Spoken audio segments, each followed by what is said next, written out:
দেবেন দেখা আমার প্রেমের সাধনায়।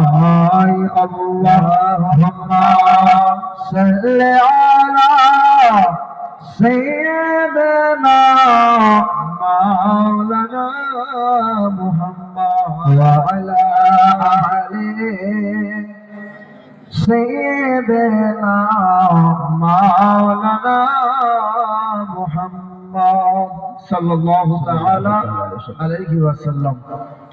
বাবু মাইক ম্যান একটু হালকা করেন তো, সাউন্ডটা চাপ লাগছে। আগের বছর তো এই সাউন্ড ছিল বোধহয় নাকি? আচ্ছা আচ্ছা, সাউন্ডটা একটু ঠিক করেন তো বাবু। না মাইক ম্যান ভালো, মাইকের মেশিন ভালো, একটু দেখেন সাউন্ডটা একটু হালকা করেন যেন চাপ না মনে হয়।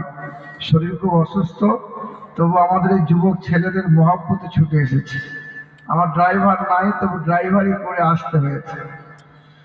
হ্যাঁ, সেই বর্ধমান থেকে এই নানাহার পরা আসা মানে কম বেশি 6.5 ঘন্টা রাস্তা।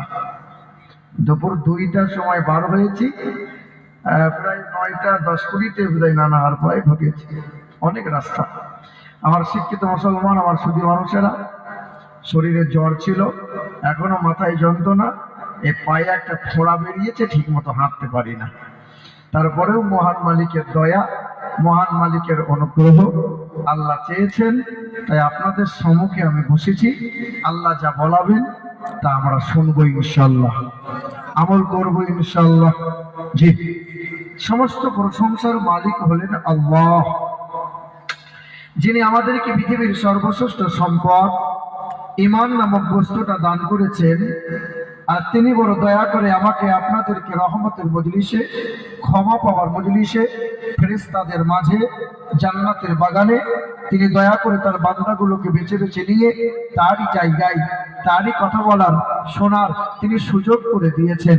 সেই মহান মালিকের দরবারে উচ্চস্বরে কালামে শুকরিয়া আদায় করে বলি আলহামদুলিল্লাহ, আলহামদুলিল্লাহ।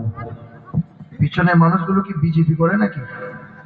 এই যে সকলে বলেন আলহামদুলিল্লাহ, আলহামদুলিল্লাহ। আর যারা দাঁড়িয়ে আছে ওরা হিন্দু নাকি?